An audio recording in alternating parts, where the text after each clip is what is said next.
متی کی معرفت لکھی گئی خداوند یسوع مسیح کی انجیل اور اس کا چوتھا باب اس کی پہلی آیت سے لے کر 11ویں آیت تک ہم خداوند کے کلام میں سے پڑھیں گے، سنیں گے اور اس کلام کو سمجھنے کی کوشش کریں گے کہ خداوند ہمیں توفیق دے کہ خداوند کی مرضی کو جان سکے۔ متی کی معرفت لکھی گئی خداوند یسوع مسیح کی انجیل اس کا چوتھا باب اس کی پہلی آیت سے لے کر 11ویں آیت تک خداوند کے زندگی بخش کلام میں یوں مرقوم ہے: اس وقت روح یسوع کو جنگل میں لے گیا تاکہ ابلیس سے آزمایا جائے، اور 40 دن اور 40 رات فاقہ کر کے آخر کو اسے بھوک لگی، اور آزمانے والے نے پاس آ کر اس سے کہا، اگر تو خدا کا بیٹا ہے تو فرما کہ یہ پتھر روٹیاں بن جائیں۔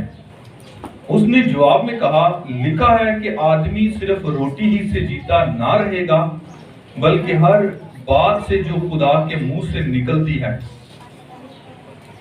تب ابلیس اسے مقدس شہر میں لے گیا اور ہیکل کے کنگرے پر کھڑا کر کے اس سے کہا کہ اگر تو خدا کا بیٹا ہے تو اپنے تئیں نیچے گرا دے، کیونکہ لکھا ہے کہ وہ تیری بابت اپنے فرشتوں کو حکم دے گا اور وہ تجھے ہاتھوں پر اٹھا لیں گے، ایسا نہ ہو کہ تیرے پاؤں کو پتھر سے ٹھیس لگے۔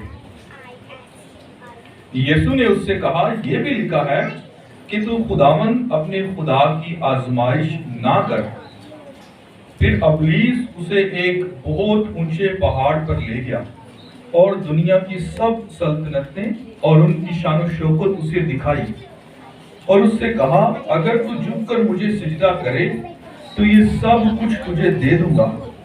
یسوع نے اس سے کہا، اے شیطان دور ہو، کیونکہ لکھا ہے کہ تو خداوند اپنے خدا کو سجدہ کر اور صرف اسی کی عبادت کر۔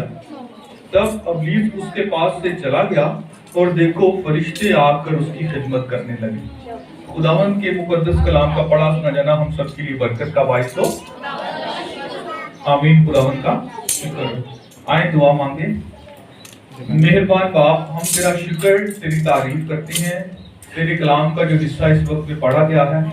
ہم دعا مانگتے ہیں کہ اس کلام کو تیرے پاک روح کے وسیلہ سے سمجھ بھی سکیں، ہمیں تیرے کلام کی سمجھ آئے۔ اے خداوند، تو اپنے کلام کو پیش کرنے کا فضل بخشنا، میں بات نہ کروں، تیرا پاک روح مجھ میں سے ہو کے بولے، اور خداوند تیرے لوگوں کے ساتھ ہم کلام ہو، اور آج کے کلام کی وسیلہ سے ہم سب برکت پائیں اور قوت پائیں اور تیرے نام کا شکر ادا کریں۔ یسوع مسیح ناصری کے نام سے دعا مانگتے ہیں، آمین۔ ایک لمبا حوالہ ہے، لیکن اس حوالے کو سمجھنے کے لیے اور جاننے کے لیے جو آج کا ہمارا ٹاپک ہے وہ ہے کہ یسوع مسیح خدا کے کلام کے وسیلے شیطان پر غالب آیا۔ ہمارا خداوند یسوع مسیح خدا کے کلام کے وسیلہ سے شیطان پر کیا آیا؟ غالب۔ یہ نہیں لکھا کہ، یہ نہیں میں بتا رہا کہ غالب آنے کی کوشش کی، بلکہ میں یہ کہہ رہا ہوں کہ وہ غالب آ گیا۔ یسوع مسیح خدا کے زندہ پاک کلام کے وسیلہ سے ابلیس پر غالب آ گیا یا غالب آیا۔ تو ہم کیسے غالب آ سکتے ہیں؟ سب سے پہلی بات یہ کہ ہم انکار نہیں کر سکتے اپنے مخالف کا، اپنے دشمن کا، کیونکہ کلام فرماتا ہے کہ ہماری جنگ جو ہے وہ خون اور گوشت کے ساتھ نہیں ہے بلکہ ابلیس کے ساتھ ہے، ان روحانی فوجوں کے ساتھ جو آسمانی مقاموں میں رہتی ہیں، اور یہ ہوشیار ہیں، چلاک ہیں، اور ہر وقت موقع ڈھونڈتی ہیں کہ ایمانداروں کو گرا دیں۔ اور ابلیس کیسے داڑتا پھرتا ہے؟ شیر ببر کی طرح، پھاڑ ڈالنے کے لیے، مار ڈالنے کے لیے، ہلاک کرنے کے لیے۔ لیکن خداوند کا کلام فرماتا ہے کہ ہم نے مقابلہ کرنا ہے۔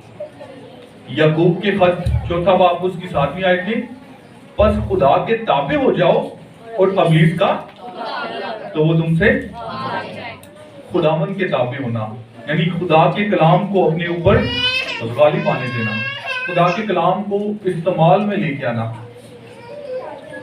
اس سے پہلے کہ ہم مزید آگے بڑھیں، میں آپ کو ایک واقعہ بتانا چاہتا ہوں.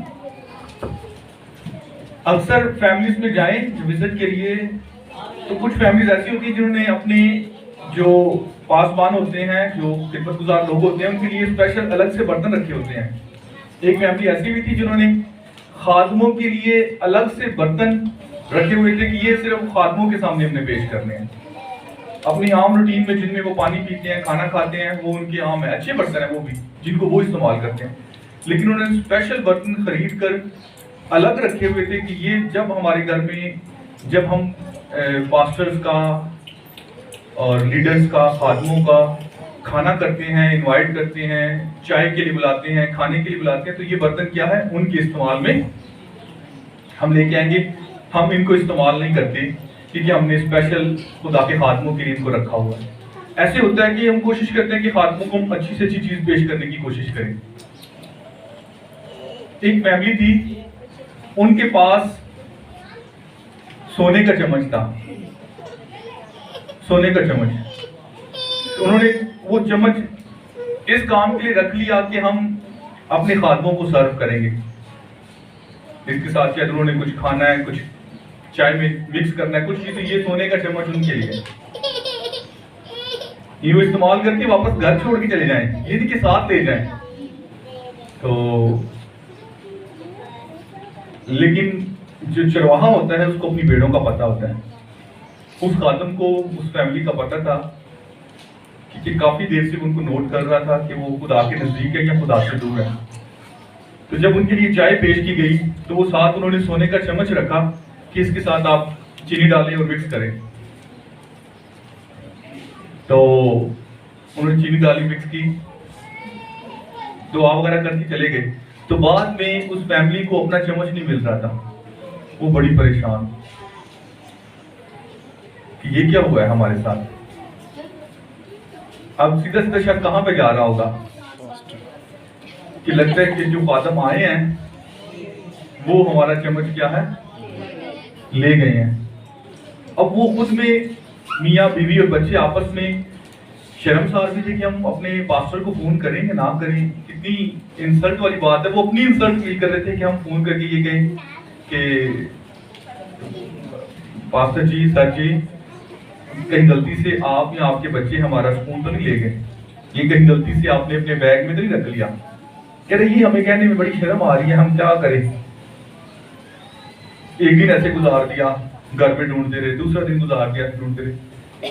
اتوار آ گیا، پورا ہفتہ گزر گیا لیکن ان کو ان کا سپون نہیں ملا. تو بڑے پریشان کیا. اب چلیے اتوار میں پوچھ لیں گے سنڈے کو. اور انہوں نے آخر کار اتوار والے دن پاسٹر کو جب چرچ میں آخر میں ملتے ہیں پوچھ لیا کہ ہم نے بڑی ضروری بات کرنی ہے.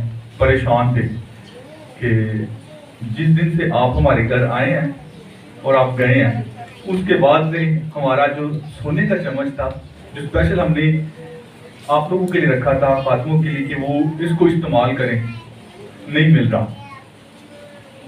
تو پاسٹر کا کیا جواب ہوگا آگے؟ کوئی بتا سکتا ہے کیا جواب ہوگا؟